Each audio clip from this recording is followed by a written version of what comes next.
వస్తాం. ఇక్కడ ఈ బస్ కనిపిస్తుందా, అక్కడ వస్తాం. ఇక్కడ బస్ మాది మీరు వెళ్ళండి. టైం ఉంది, వెళ్తారు కింద వెళ్ళేస్తారా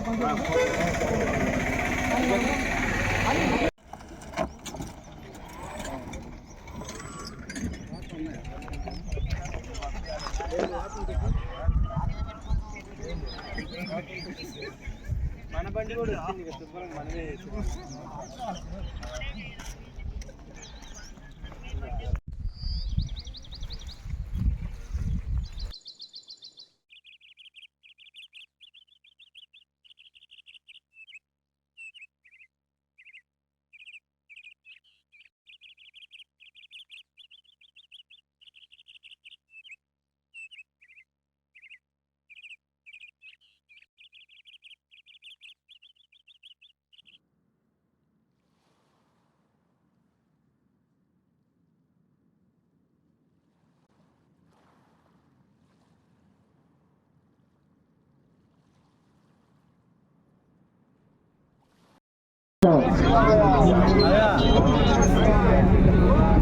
కృష్ణా నది నుంచి బయలుదేరుతున్నాం. దాదాపుగా 120 కిలోమీటర్ల మించిన జర్నీ ఉంటుంది. దాదాపుగా 6 అవర్స్ మీద జర్నీ ఉంటుంది ఇక్కడి నుంచి శ్రీశైలం దాకా. సో నా పేరు ఆనంద్ అండి. సో మీకు తెలిసినట్టుగా కొన్ని ఇన్ఫర్మేషన్స్ ఇవ్వడానికి నేను వచ్చాను.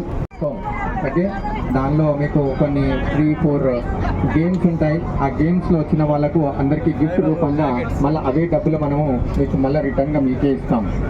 సో దీనికి చిన్న శుల్కం ఉంటుంది. ఆ శుల్కం తీసుకొని అందరూ పార్టిసిపేట్ చేయాలి. కింది భాగంలో ఉంటుంది. ఇక అరేంజ్మెంట్ చేసినాక మీకు చెప్తాం. ఫస్ట్ చిన్నపిల్లలు, దాని తర్వాత పెద్దవాళ్ళకు పెద్ద అవకాశం ఇచ్చినాక మళ్ళీ అందరికీ కూడా అవకాశం ఉంటుంది భోజనం చేసుకోవడానికి.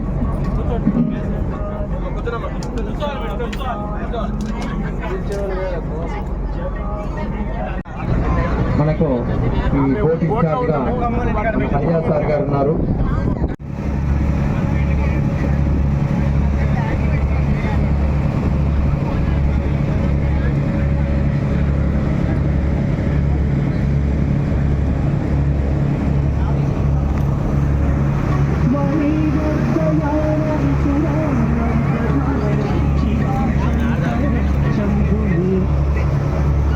నాగార్జునకొండ లాంచ్ స్టేషన్ దాకా. సో ఈ టూర్ని మనము క్రూజ్ టూర్ అంటాం.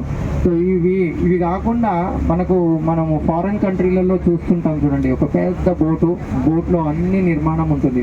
బోట్లోనే మీకు రూమ్స్ ఉంటాయి, స్విమ్మింగ్ పూల్ ఉంటుంది, మళ్ళా అన్ని సౌకర్యాల దాకా మీకు హాస్పిటల్స్ నుంచి అన్ని ఒక లోపల పోతే ఒక వింత ప్రపంచంలా కనిపిస్తుంది. బయట మీకు వస్తేనే మీకు నీళ్ళు కనిపిస్తాయి, లోపల ఉంటే అదొక పెద్దగా మనం దీనిలో ఊర్లో ఉన్నట్టు ఉంటుంది.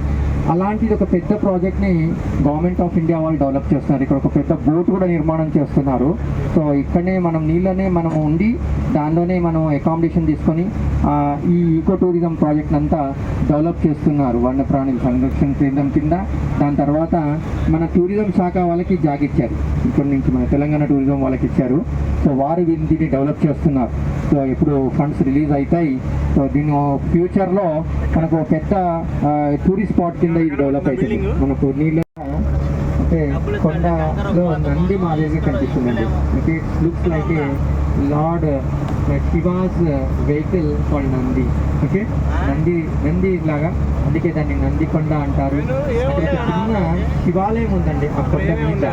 ఆయనని శివుని ఇక్కడ ఎలేశ్వరుడు అంటారు, ఎలేశ్వర కొండ అని కూడా వినిపారు.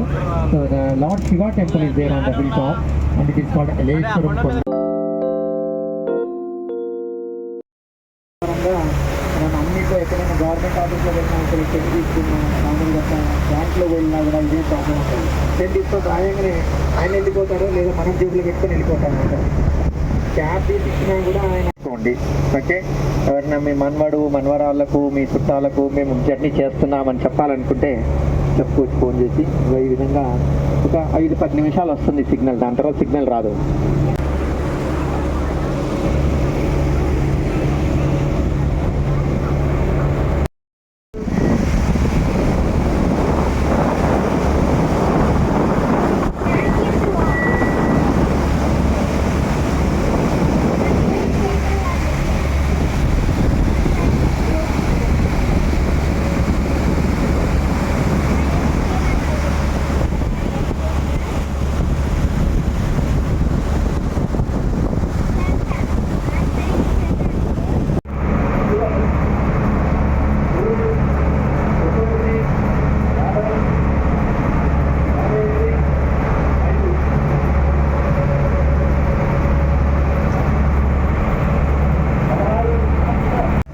Next number it is so it is 19 years.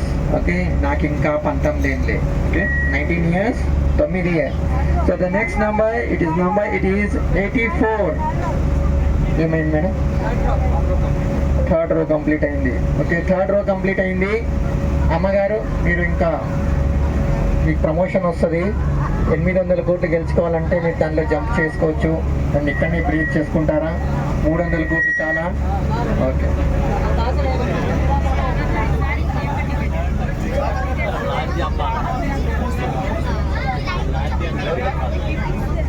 ఒకసారి చెక్ చేసుకున్నారా? ఒకసారి అనౌన్స్ చేయాలా? ఓకే, అనౌన్స్ చేయండి. చూడండి సార్, థర్డ్ రో కంప్లీట్ అయింది. ఇప్పుడు ముందట ఫర్దర్గా థర్డ్ రో ఎవరికి అవకాశం ఉండదండి. థర్డ్ రో గెలుచుకున్నవారు మేడం గారు, మీ పేరు యోగేశ్రీ జయశ్రీ గారు. ఓకే, ఎక్కడి నుంచి వచ్చారు మేడం? ఖమ్మం పాలకా నుంచి వచ్చారు. సో వారు 300 కోట్లు గెలుచుకున్నారు థర్డ్ రోలో. ఓకే, నెంబర్ చెక్ చేయండి సార్. 9 నంబర్ 19, 35, 56, 79. ఓకే, వీరు ముందు ఆర్డర్ అంట 300 కోట్లకి చాలని అంటున్నారు. ఓకే, వాళ్ళ పేరు జయశ్రీ మేడం గారి నంబర్ రాసుకోండి. Okay, the next number we have completed the number, it is 84. The next number, the number it is in a 12 years. Okay, 12 साल का जीवन. Okay, అజ్ఞాతవాసము వనవాసము. ఓకే, 12 ఏళ్ళు ఏదైనా తపస్సు అయినా కూడా 12 ఏళ్ళు దాకా చేయాలి. ఓకే, అప్పుడే మనకు సాక్షాత్కారాలు అవుతాయి. Okay, so the next number it is 86. So మా హరియా సార్ గురించి చెప్పాలంటే, so he is the man with all facilities to be given. Okay, మీరు ఒక్క ఫోన్ కాల్ చేస్తే చాలు, మీకు బుకింగ్ చేస్తారు. బుకింగ్ లేకపోయినా ఇక్కడికి వచ్చినాక మీరు బ్లాక్ చేస్తారు. మీరు ఇక్కడికి వచ్చినాక డబ్బులు కట్టొచ్చు, డబ్బులు మాత్రం కట్టించుకుంటారు. ఫ్రీగా ఎవరిని తీసుకెళ్ళరు.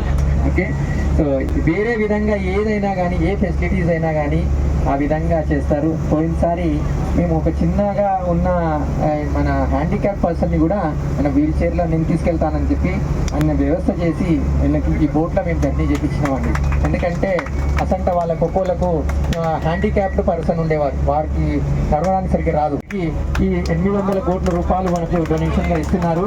ఓకే, సో ఇది గెలుచుకున్న ఫుల్ హౌస్ గెలుచుకున్నందుకు అందరూ ఓకే క్యాప్స్తో వీళ్ళకి చేయాలి. Thank you one and all. So ఇట్లా లంచ్ ఒక 20 స్తంభాల్లాగా ఉన్న ఈ చెంచులు, దీనిలో డంబా డ్యాన్స్ అనేది చేస్తూ ఉంటారు. ఓకే, ఈ చెంచు డ్యాన్స్ చెంచు మల్లన్న అనేవాళ్ళు, చెంచు ట్రైబల్స్ అనేవాళ్ళు ఎక్కువ వీళ్ళ జాతి ఇక్కడ ఎక్కువ ఉంది. వాళ్ళు ఇప్పుడు కూడా వాళ్ళ పురాతనమైన స్టైల్లోనే వాళ్ళు ఉంటారు. ఇక్కడికి కొత్త ఇంత మోడర్నైజేషన్ వచ్చినా కూడా వాళ్ళ జీవన విధానము ఇంట్లో నుంచి, ఈ ప్రకృతి అందాల నుంచి వీళ్ళంతా ఏమైనా స్వీకరించి అవే భోజనం చేసుకుంటూ ఇక్కడనే వీళ్ళు కాలయాపన చేస్తూ ఉంటారు. ఈ ఏరియా నుంచి వాళ్ళు మళ్ళీ బయటికి రారు. అలాంటివి దాంట్లో ఈ పలుకు ఆడంబరము గాను సజ్జనుంచు పలుకు చల్లగాను కంచు మోగినట్టు గణతంపు మోగున ఇష్టదాభి రామ వినురవేమ అల్పబుద్ధి వారికి అధికారం ఇచ్చిన దొడ్డవారి నల్ల తొలగొట్టు చెక్కు తినేది కుక్క చెరుకుతి పెరిగిన విశ్వరాభి రామ వినురవేమ. Thank you. నమస్తే. నీలం సంజీవ్ రెడ్డి డ్యాము నాగార్జున సాగర్ డ్యామ్ తర్వాత దీన్ని కట్టించారు 1977 ప్రాంతంలో. సో ఇక్కడ ఏం చేశారంటే, ఈ నీళ్లు ప్రాంతం అనేది ఇక్కడ నుంచి నాగార్జున సాగర్కి ప్రవహిస్తున్నది, అక్కడ ఆగుతున్నది. సో ఇక్కడ ప్రాంతాన్ని కూడా మనం డెవలప్ చేయాలి. ఇక్కడ రాయలసీమ ప్రాంతానికి కూడా కొద్దిగా నీళ్ళ సౌకర్యము, సో అట్లా కాకుండా కూడా మహబూబ్ నగరు, నల్గొండ, వీటికి అన్నిటికీ కొద్దిగా నీళ్ళ సౌకర్యం మంచిగా ఉండాలి అనేది ఉద్దేశంతో ఈ నాగర్ కర్నూలు ప్రాంతానికి కూడా కొద్దిగా నీళ్ళ సౌకర్యం మంచిగా ఉండాలనే ఉద్దేశంతో ఇక్కడ డ్యామ్ నిర్మాణం చేయాలనుకున్నారు. సో దానిలో ఈ ప్రాంతాన్ని పాయింట్అవుట్ చేశారు. అప్పుడు తిరగడం వల్ల బాగా చేస్తే ఒక 2 కొండలు కనిపించాయి. ఆ 2 కొండలని డీప్గా స్టడీ చేశారు. ఈ కొండలు ఏమున్నాయంటే దాదాపు ఎంతో డెప్త్గా కింది దాకా ఉన్నాయన్నమాట. ఆ కింది దాకా ఉన్నాయని మన సర్వేలో చేసినాక దాని తర్వాత వాళ్ళు ఏం చేశారు, ఇక్కడ డ్యామ్ని నిర్మాణం చేశారు. ఈ నాగార్జున సాగర్ డ్యామ్ ఏమో మొత్తం మానవరీతంగా కట్టించిన డ్యామ్ ఇది. సో అంటే most of them labour work ఎక్కువ యూజ్ చేస్తారు. కానీ ఇప్పుడు ఈ డ్యామ్ వచ్చినప్పుడు చాలా శ్రీశైలం డ్యామ్ వచ్చినప్పుడు దీన్ని దాన్ని మనం శ్రీశైలం అంటాం. అంటే శ్రీపర్వతంలో ఉన్న శైలాన్ని ఇక్కడ ఆయన స్థాపించాడు, శ్రీశైల పర్వతము. అండ్ ఈ జ్యోతిర్లింగంలో ఇక్కడ అమ్మవారి ఆ అత్యంత శక్తిపీఠాలలో ఒక శక్తిపీఠము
సో అందరికీ చిన్న విన్నపం అండి, 2-way ట్రాన్స్పోర్టేషన్ బోట్ ద్వారా బుక్ చేసుకున్న వాళ్ళు ఓకే.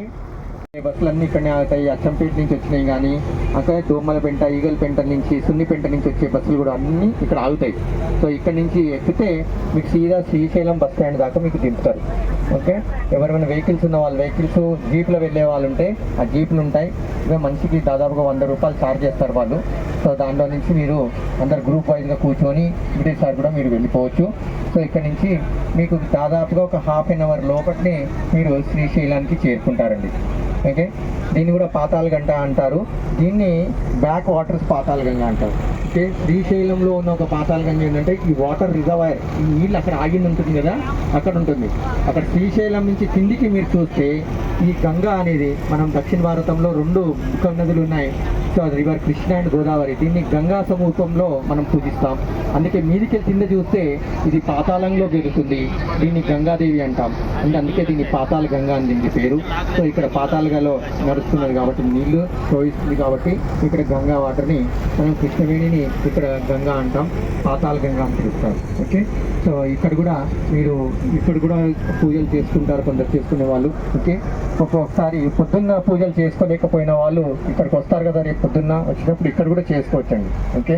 సో ఇక్కడ కూడా మీరు చేసుకోవచ్చు. అందరూ 8:30కు రిటర్న్ జర్నీ ఎవరు చేసుకున్నారో వారు 8:30కి ఇక్కడికి రావాలండి. పొద్దున్న బ్రేక్ఫాస్ట్ చేసుకొని దేవుని దర్శనం చేసుకొని ఇక్కడికి రండి ఓకే.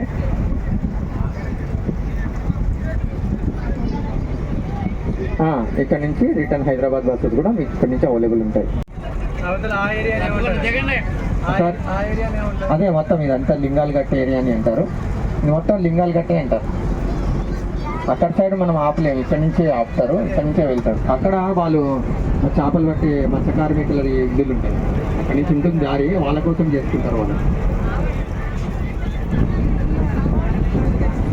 వేరే వాళ్ళ లగేజీలు తీసుకెళ్ళొద్దు, తమ లగేజీలు మాత్రమే తీసుకెళ్ళాలి.